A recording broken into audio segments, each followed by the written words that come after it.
Assalamualaikum warahmatullahi wabarakatuh. Perkenalkan, nama saya Likoidila dari Tadris Biologi semester 5 YN Syekh Nurjati Cirebon. Di sini saya akan menjawab pertanyaan-pertanyaan dari mata kuliah bioreproduksi. Soal nomor 1 yaitu apa sajakah hormon-hormon yang berperan dalam sistem reproduksi laki-laki? Hormon-hormon yang berperan dalam sistem reproduksi laki-laki itu terdapat testosteron, LH, FSH, estrogen, hormon pertumbuhan, dan gonadotropin atau hormon gonadotropin. Pertanyaan nomor 2 yaitu bagaimana proses spermatogenesis terjadi. Proses spermatogenesis terjadi itu pada testis, spermatogenesis terjadi di tubulus seminiferus. Nah, pada dinding tubulus seminiferus ini telah ada calon sperma atau spermatogonia yang berjumlah ribuan. Setiap spermatogonia ini melakukan pembelahan mitosis, membentuk spermatosit primer. Nah, menghasilkan spermatosit primer. Nah, spermatosit primer ini melakukan pembelahan meiosis pertama, membentuk dua spermatosit sekunder. Nah, setiap spermatosit sekunder ini melakukan pembelahan meiosis kedua. Nah, menghasilkan dua spermatid yang bersifat haploid. Nah, keempat spermatid ini berkembang menjadi sperma matang yang bersifat haploid.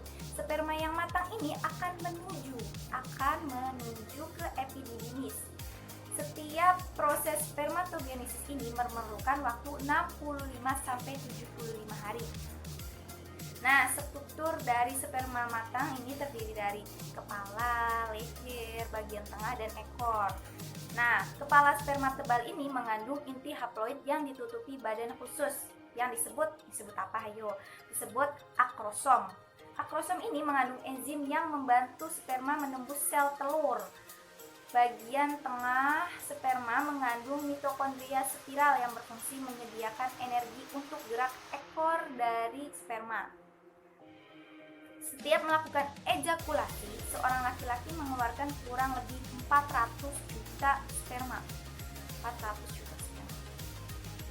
Itulah proses dari terjadinya spermatogenesis. Pertanyaan nomor 3 yaitu bagaimana cara menjaga kualitas sperma.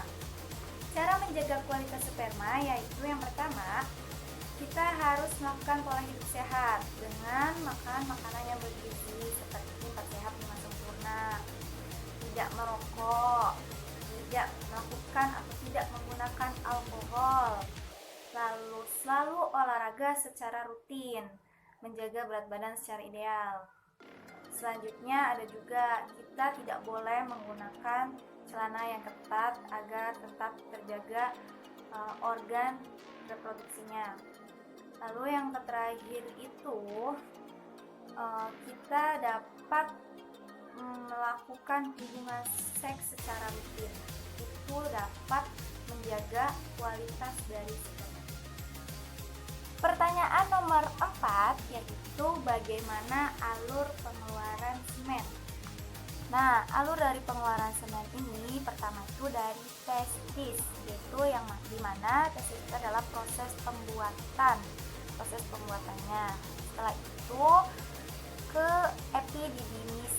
Nah, yaitu tempat pematangan. Nah, di sini itu epididymis itu sebagai tempat pematangannya. Lalu setelah dari epididymis masuk ke vas deferens, yaitu saluran dari epididymis ke vascula seminalis. Nah, dari situ langsung ke vesicula semifinalis. Habis ke vesicula semifinalis ini langsung ke saluran ejakulasi. Setelah ke saluran ejakulasi, yang terakhir langsung ke uretra.